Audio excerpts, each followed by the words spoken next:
All right, well, thanks everybody for joining. I'm gonna also try to make sure, I don't know if Sue sent over some notes for any parts that she had, but we'll go ahead and get started. So I guess first roll call. You want to do that, Billy? Sure. Marcus Robinson is here. Sarah Rosso's here. Billy Heilman is here. Denise DeSimone is here. Kathy Boyle. I don't see Guillermo yet. He sent a note that he wouldn't be able to attend today. Okay, thank you. Yeah, I think Maria did also. Mm-hmm. Yeah. All right. So Nakia, Burton Tucker. Let's see her yet. Jam is here. Jim Hammond is here. Bruce Krause is not here. Britton Malk is not here. Maria has already said she couldn't make it. Lenny Orbovich is here. Richard Parsakian is here. Shante Porter is not here, or at least not here yet. Christopher Robinson is here. Derek Tynes is not here, at least not here yet. And I'll keep an eye on the participants, so if someone shows up, I'll make note of that. That sounds great. Thank you, Billy. The next part, just the reading and approval of minutes. Did anyone have any questions on the minutes from last week or last month?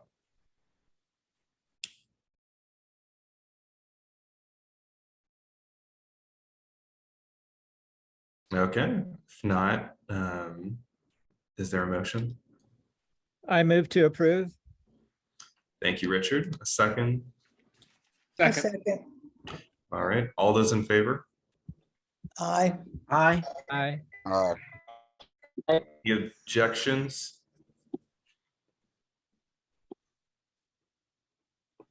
All right, any abstentions? I think that passes. Moving into the next section. So and Sarah, I don't know if you might have updates on some of these. I don't think Sue sent over her notes that she might have had for this one. So just see if I can find any. So for the Pirates meeting report, my understanding is that a doodle poll went out and there were a number of dates that only had 2 people, but not really a winner consensus wise. So the last that we saw from Sue in trying to organize the Pirates meeting was that anybody who wanted to participate should reach out to Sue and let her know that they wanted to be engaged in this process, and could, alternative to the doodle poll, just send general availability, like Tuesday afternoons are great for me, things like that. And I don't believe that we've gotten any further than that. So if you would like to be involved, please do get involved and send Sue your availability so we can get that meeting scheduled.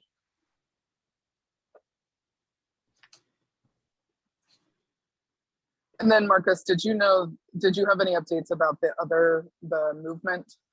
Did you want me to talk about that as well? Yeah, if you wouldn't mind. I think I have updates on the last one and a little bit on the third one, but yeah, if you wouldn't mind taking this one as well.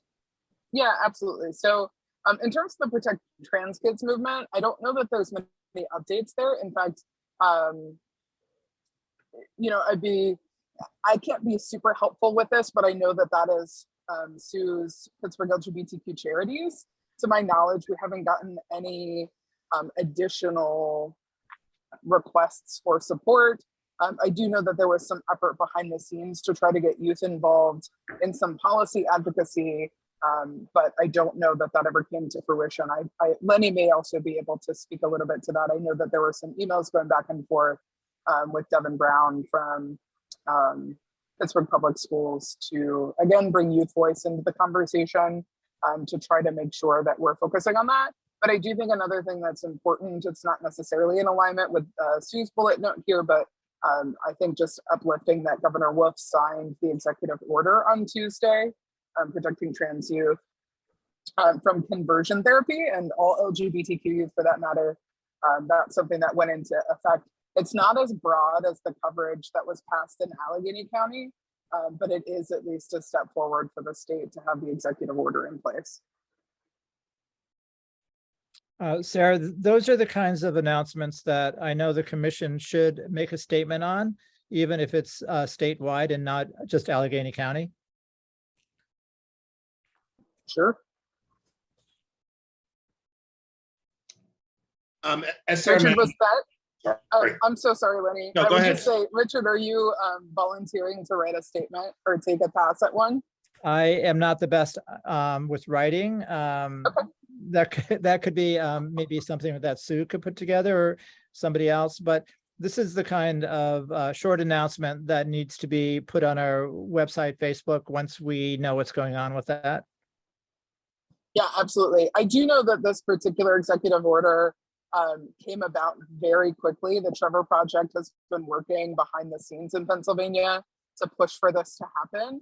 And the notification and invitations for Tuesday signing essentially came out on Sunday of this week. So I do think it's a good note to, even if these things are coming up after the fact, it's a good note for us to be able to put together a press release or a statement and make sure that we're connecting to what's happening at a state level.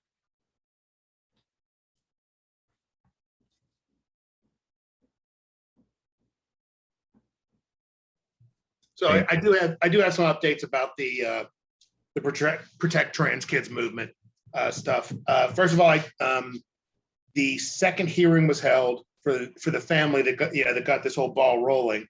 As expected, the magistrate did find the neighbor guilty of harassment. There was some discussion back and forth about whether or not to just continue the no contact order or to find her guilty and fine her. The family did choose to go ahead with the verdict. So she was found guilty. She has been fined, and some pretty strong warnings from the magistrate regarding further harassment. Sarah, the lawyer from Hugh Lane was fantastic, and the two of them were very, very helpful, and it made a big difference, I think. There was a very different feel between the two hearings, so that was great. The next part about the Protect Trans Kids Day initiative that Sue's been working on. As Sarah mentioned, we are trying to put some kids together to help craft what that would look like. Sue did reach out to Devin Brown and myself regarding students that might be willing to participate in writing a proclamation or getting an idea of what kids would want said and done around trans issues. She had a pretty specific demographic in mind that neither Devin and I didn't have any kids that fit her idea participating in our particular GSAs, but we did tell her that we would both, she said that wasn't written in stone, so she was looking primarily for a trans Black female that would be willing to participate, and neither of us have any participating in our clubs right now. But that doesn't mean that other GSAs don't. So once we're back to school next week, Devin and I are both going to start asking around and seeing who might be out there. And again, Sue said that her ideas weren't necessarily written in stone. So we'll see what other kids we have that might want to participate. But we're trying to move forward with that. Her hope is to have City Council declare a Protect Trans Kids Day, and that's what we're working on. But that's all the updates I've got on that one. Lenny, did that family that was harassing the other family show any remorse? The neighbor, the one that was harassing the family? Yes. None whatsoever. None whatsoever. Yeah, it was hard to watch, to be honest. Her lawyer, they both lawyers presented briefs, which the magistrate was very complimentary of both sides, but the defense brief did not change her opinion at all, that the woman was using hate speech and fighting words and was guilty of harassment. But no, there was clearly no remorse on her end.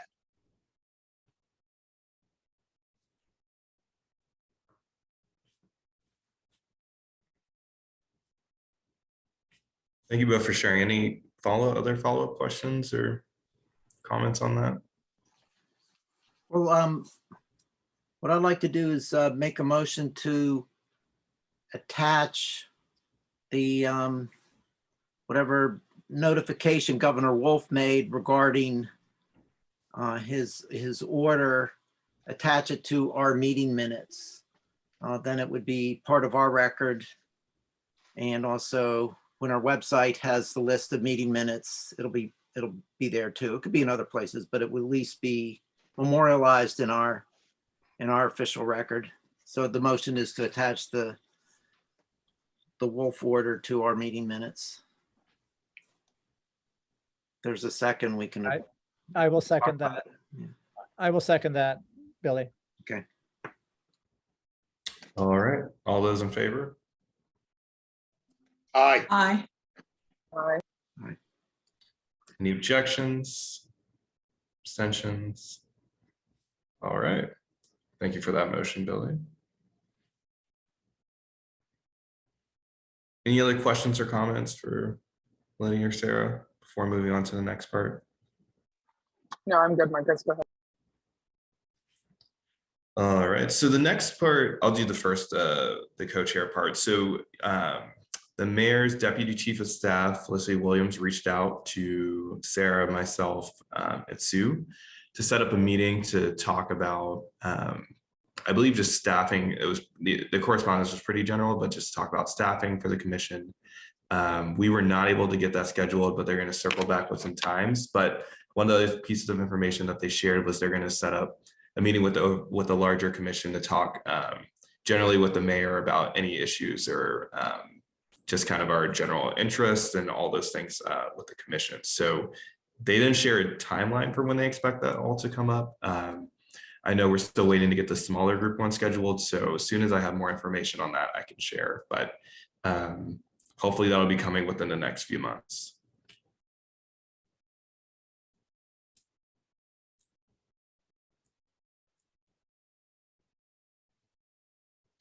And so then, I guess, any questions there? So you'll probably see a doodle poll or some kind of information from me just to get that scheduled. I think, ideally, if we could also do it on one of our regular meetings, we could see if we can allocate time for that. But I'll get a general sense for what their interest is and, exactly the conversation they want to have with us. The doodle poll is for the larger meeting. That's what you're referring to? Yeah, that'll be for the larger meeting. They haven't sent me exactly how they'd like to schedule it, but I'm assuming we'll probably have some propose some times and things. So as soon as I have more information on when they'd like to schedule that, I'll try to get some holes on our calendar for that. And Marcus, it might be smart to pull together some possible questions we want to ask the mayor, because I know it'll be very limited time with him. And then maybe have a consensus, what is the best and more important questions we need to have answered. That's a good point. Thank you, Richard.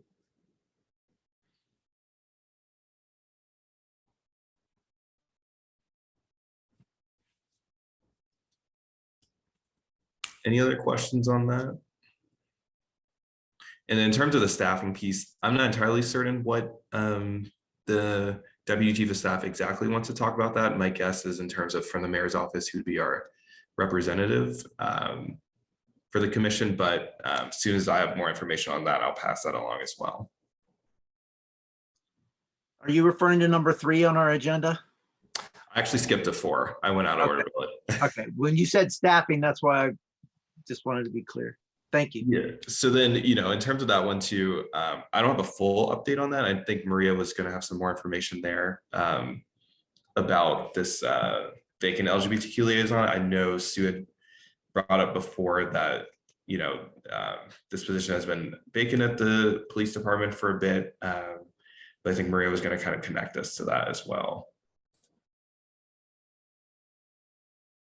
And Marcus, do we have any updates on a replacement commissioner? Or the additional, I don't know how the phrase needs to be put, but to fill a vacancy? Not to my knowledge. Sarah, does anyone else know?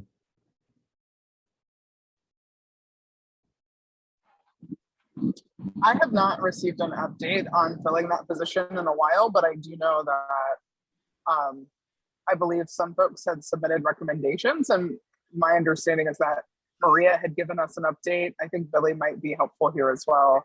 Maria had given us an update at least 2 meetings ago on that process and what would happen next, but I don't know that that's on anybody's radar to follow up. So I think we can put together a couple of bullet points and just send a follow-up a message to Maria after the meeting today to make sure we get some progress between now and next month. Yes, at the June meeting, when we brought up the issue, she said that the mayor's office was enthusiastic. I don't know that she used the word enthusiastic, but it was a very positive response in terms of the mayor seeking to appoint someone to an 18th position on our commission. And I think she did say, send us recommendations, so, but let's follow up on how to best do that for her so that everybody would know.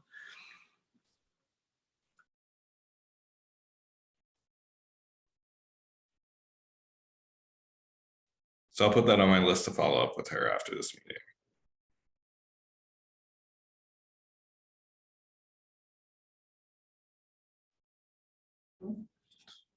And that's all I had for this co-chair report section. Is there anything else you want to add? No, thank you, Marcus. All right, moving along. So Guillermo could not join us this evening, but I think from my understanding it was still pending. We were waiting for an update from the mayor's office. And one of the things is we wanted to use that discussion with the deputy chief of staff to talk about the budget and our allocation.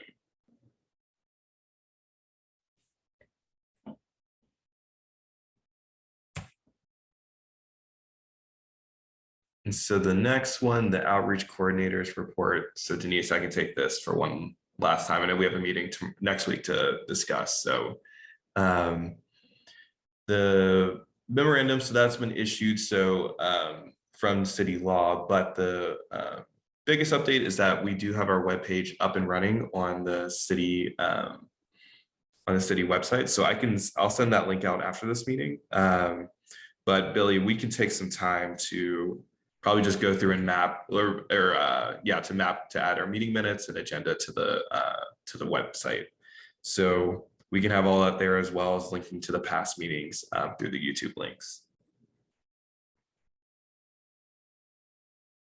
So I'll send the link out to the website after this meeting, or webpage rather.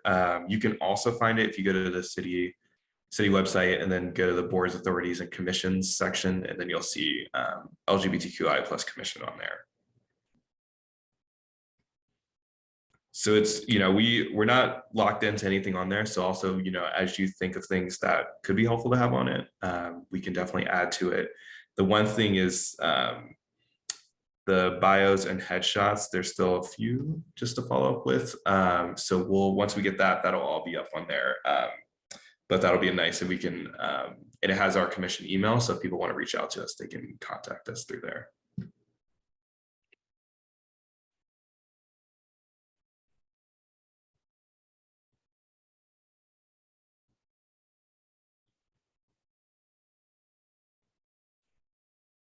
All right, if no questions on that part, then moving on to reports of special committees. I believe for the municipal ordinance working group, they were still looking for volunteers. So I don't know if anyone's interested helping out on that.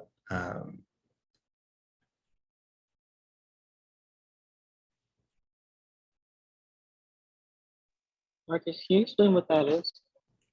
That's a good question. Let me pull up the exact ask again. This is the training that Sue's trying to put together regarding how to get quality ordinances passed in municipalities. Thank you, Lenny. Yep. And Marcus, I'm pretty sure I have volunteered already, but just putting it out there, I still do. That's fine. I think, yeah, and I'll remind, I think, yeah, thank you for volunteering. I'll remind and we can, I think circle back and at least get it moving with a smaller group. Okay, just to clarify, it's to write an ordinance or to strategize organizing around other multiple ordinances? My understanding of that is that this is to coordinate a training so that we can invite folks to come and learn about how to get more municipal ordinances passed in the general area. And so I think that there's some discussion around what needs to happen for planning. So volunteers would largely be for planning purposes and coordinating purposes, et cetera. And I do know that there's, some talk about having Billy and others who have been around for historical legislative happenings and other policies and procedures that have occurred in Pittsburgh and beyond to share a little bit about what has happened, both from a perspective of what's been successfully passed and also what hasn't been able to be passed.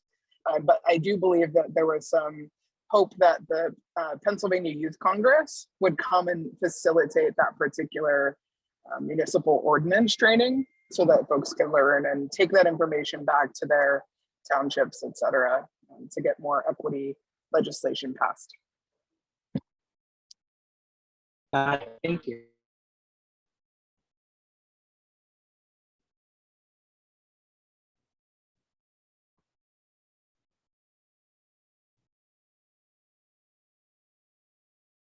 So I'll pass that along to Sue. I think, Liddy, we can, with a smaller group, at least keep it moving and make some steps for it. And then also seeing if, capacity wise, there's other ways that we can get some support for it. So.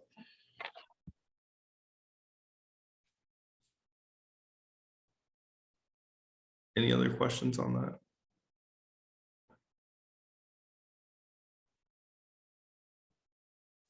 Okay.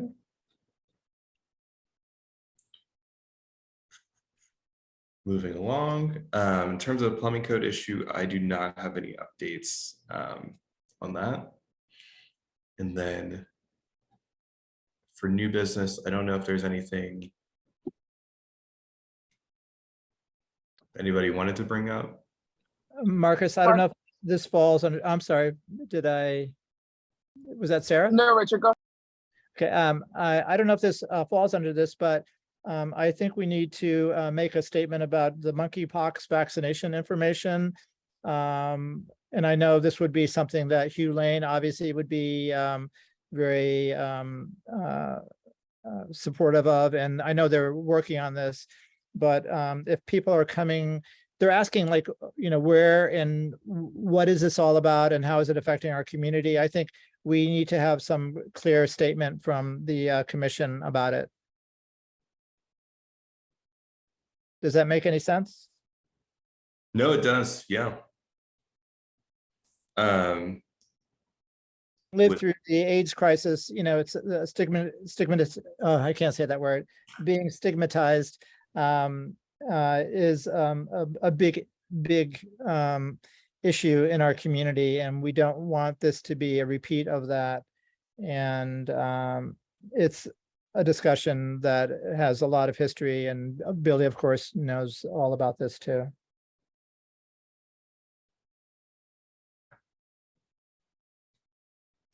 Yeah, I agree with Richard on this, that we could issue a statement. There is sort of a void on this issue, and what I've noticed, maybe not accurately, but my perspective is there was a hesitancy to even say anything about that monkeypox was affecting men who have sex with men overwhelmingly, disproportionately in the United States.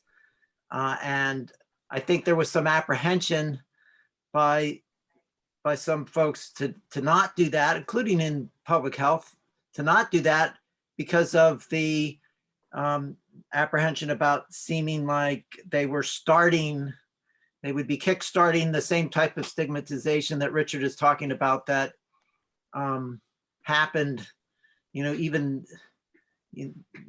they called it gay related, infectious disease. It was GRID or something. I can't remember, but it was gay related. Was before the term AIDS existed. It was already the word gay was already in it. It was like the gay plague. Yeah, that term was around a lot too. But anyway, I think there was a reluctance, which actually silenced the warnings. It's silent. There's a silence around, the warnings that people who are at higher risk, haven't been receiving, because I think there was this sort of sad reluctance to say anything. So I do think that all of us with the experience we have and the understanding we have should speak out about this, in a leadership way. Maybe it'll prompt some health officials to do things in a sensitive and proactive way, because the word's not getting out. Well, Billy, I have to disagree with you. Local news tonight on Channel 3 talked about that 97% of all monkeypox illness in the county is with gay men. So news people are putting it out, but it doesn't have a message other than that's where the infection is. And I think the discussion has to be very careful how it's phrased so that Yes. we're not demonized. And Billy, you're wearing that shirt says a lot of the history of what happened, what you're wearing tonight.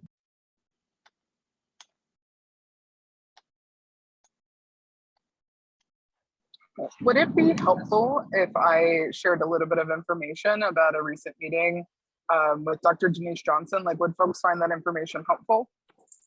Yes. Yes, please. Okay. So I think that, thanks, Billy, for bringing that information forward. I think that you have sort of hit upon one of the challenges at the state level. So Pennsylvania Department of Health, as well as Allegheny County Health Department. So those are the two entities that I interface with the most. I'm not sure what's happening at other health bureaus or departments across the Commonwealth, but in Allegheny County and in Pennsylvania, there's been this little bit of a push-pull. Some advocates have been calling for more information to be shared, and others have been very fearful about stigmatizing, in particular, gay men and MSM communities around monkeypox messaging. And so because of that, there's sort of been this dearth of messages from health departments for a minute. It's starting to get a little better. And I think, Kathy, you pointing out that there's been this news story tonight that highlights some of what's happening behind the scenes. So in terms of taking a strong stance and messaging, I think we can do that, but I would be curious to know sort of what we want the focus to be on. Like, is there a particular advocacy push? Is there just fact sharing that we want? So PADOH has put out in line, based on some recommendations from other advocates, they put out some new guidance. And so those materials came out yesterday and today for those to be widely disseminated, to share factual information so that people know more about monkeypox, how it spreads, what their risk is, and where they can go for testing and or treatment. And so those were materials that had largely been missing and have now been created and are ready to be, sort of shared out broadly with community. And Dr. Denise Johnson is the Secretary General for the state. So she's essentially the new Rachel Levine. So that work is happening. They're looking at some opportunities to share information in other ways. There's been some requests to share with anybody who's licensed in the state of Pennsylvania who may be impacted. So thinking like barbers, hairstylists, things like that, to share information with folks who might be at risk, and being thoughtful about how, while this is not a sexually transmitted infection, that largely the population that is impacted is still gay and bisexual men, MSM communities, and so on, based on how it spreads. So just making sure that that information gets out there is important. Where we are right now in terms of vaccine access, the state is pushing to continue to replenish stockpiles of vaccine. there has not been a lot of vaccine recently. And so it's been hard to get as many people vaccinated as they would like. So they are in a sort of post-exposure vaccination plan still that's a little bit enhanced than it was in the beginning because there's more vaccine currently, but they're hoping to quickly, and we don't have a definition or time frame for what quickly is, but they're hoping that within the next weeks to maybe a month at most, that they'll have enough vaccine to be able to distribute so that it can be used as pre-exposure vaccination. And so that's the goal. That's what they're working towards, but they're not quite there yet. So there are several providers in the county that have monkeypox vaccines. If you're curious about who those are, you can certainly look those up, but I know for sure that UPMC, AHN, Metro, the health department is coordinating all of this, but Central Outreach as well is doing monkeypox vaccination. So Hugh Lane, Richard, to your point, is doing the advocacy side of things, but in terms of like actual access to that, that's the separate organization, Central. They're doing a bunch of work around that.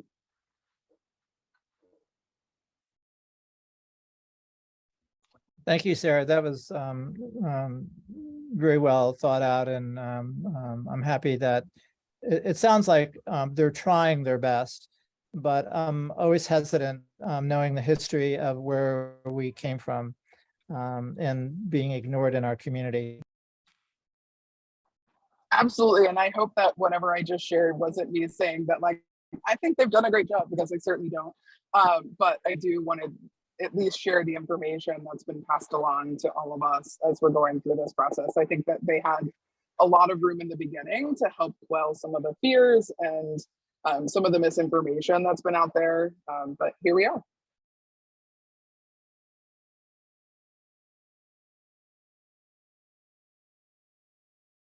So Richard, were you thinking, putting together some kind of statement, or, maybe we could post on our website, or there are a lot of different options, but something. It could be a statement, but it could also be resources of where to go to find what the real information is and where the truth is. I just don't want to keep having our community have fear and doubt that people are ignoring them, and there are no places to go for help, and we know there is, but we need to make sure that people who come to the commission or look at the website have some information that would be helpful for them.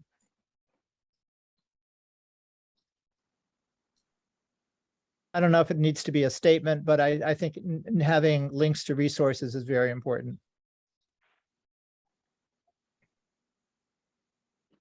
Anyone else have any thoughts on that?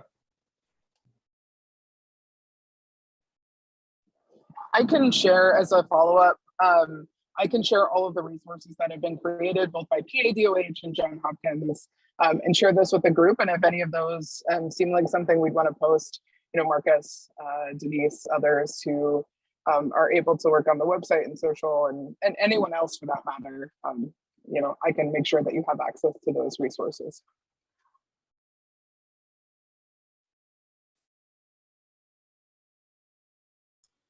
Well, what I'll do, in light of, all of this, but also my earlier comments, because I still am, it's just not sitting well with me. It's just, and I think, the push-pull, what you described, Sarah, is exactly, what I've been observing and feeling, that there should be, from our history, a maturity into how to communicate an urgent health situation to the people who, the community that we're part of, because we lived it. We should be able to do this quickly. And it should be done in a way that has the message that we're not going to put up with another round of stigmatization. We're not going to do it. And so I think we have to communicate that. And I think that message, because there are people who lived through it, who are seeing this again. And there are people who didn't live through it, who are going to be unsure of it, and then discover information and learn about what's happening to perhaps themselves, but also people they care about and people around them. And there's going to be a wondering why am I finding this out now, not earlier, when it was, as Kathy pointed out, the statistic that's now being, and by the way, that's the national statistic too, like, you know, the high 90%. I mean, that's pretty concentrated among sex. So anyway, I think that there does need to be a message beyond just sharing resources, that we're not doing this. But, you know, it's not those words. I mean, it's not those words, but I think some of them are in me, and I'm willing to find them and put them on paper and share them, well, electronic paper, and share them with all of you, but and get that started. But I think we should do something. That's my point.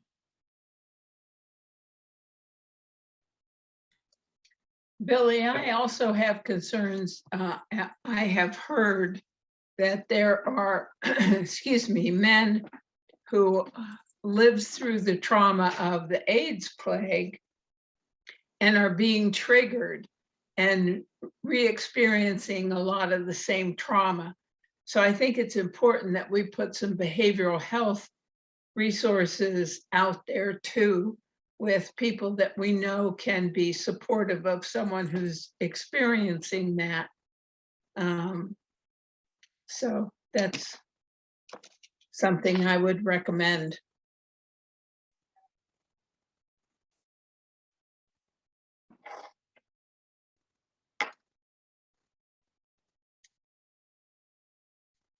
Anyone else have any comments you want to share?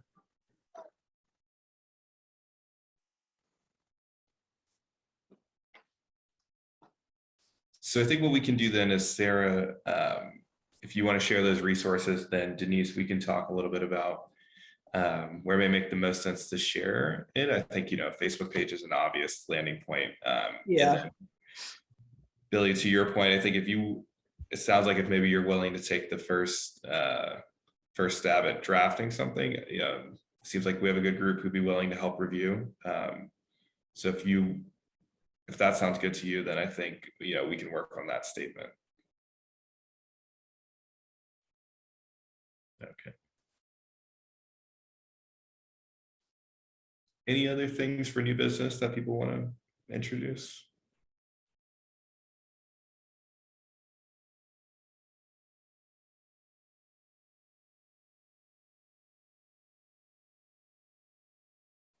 All right, if not, just moving into announcements. So I know we talked a little bit about the latest, the new executive order and things that came out from the governor's office. Anything else that people wanted to share in terms of local legislative or policy updates? Are we just limiting this to Pennsylvania and local and not national? We don't have to. Because what bothered me was the Wisconsin ban on teachers displaying pride flags and not allowing them to use pronouns.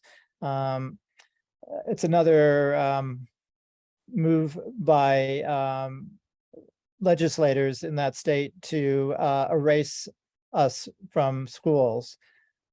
And again, this is happening all over, as we know, and it might need to be another statement, or we could just have a link to the national discussion that has already been talked about. But I feel like we need to talk about it too, or just have something said about it, that we're keeping track of a national trend that is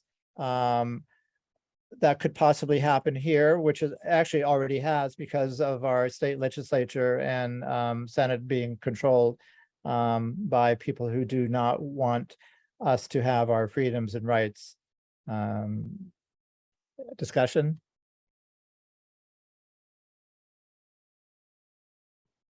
For sure. Thanks for bringing that up, Richard.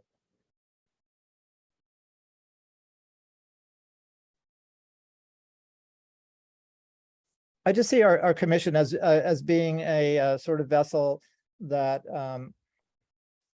we really talk about what is happening, not only in Allegheny County or the state, but nationally. And we could even, I don't even want to go there, but globally. I mean, it's a concern of mine, and I just, it disheartens me when I hear that we're going in reverse and our rights are being taken away. We're not adding rights to any segment of our population, but right now it's being targeted because of the elections that are coming up.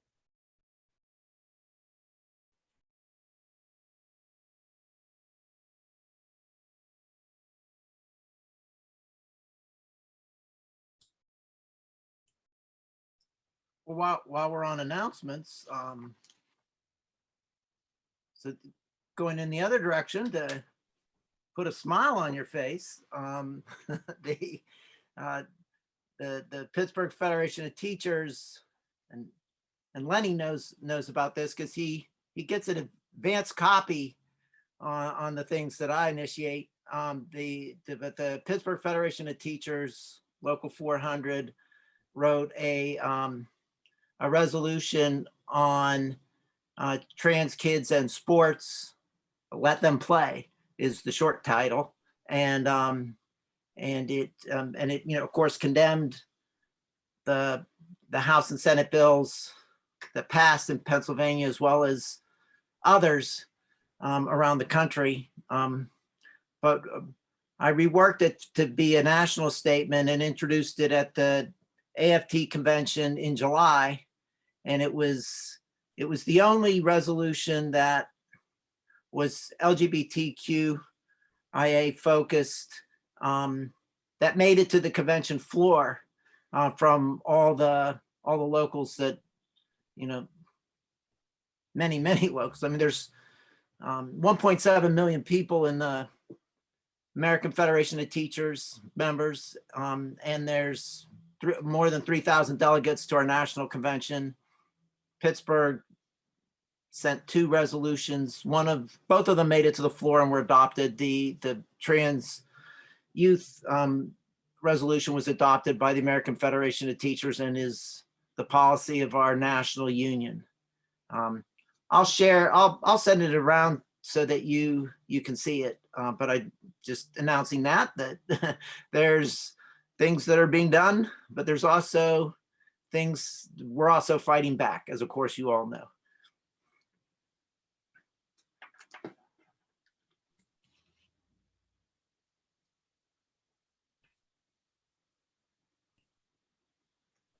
Thank you for being positive, Billy. I have to work on it, so it's an exercise I do.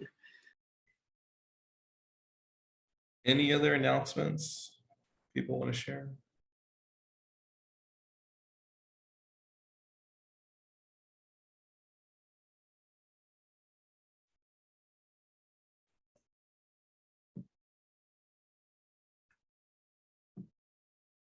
The only other one we have on here is, as you know, Netroots Nation is taking place this weekend. That's exciting. We'll have our flyers going around. Thanks everybody who worked on those. Has there been any news reports on the convention at this point, or is it still too fresh? Like media, television, radio?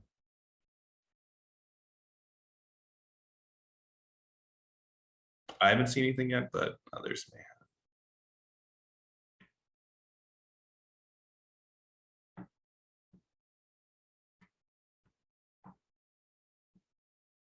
All right, if no other announcements, I think we can adjourn. There's a motion. So moved. Second. Thank you, Kathy.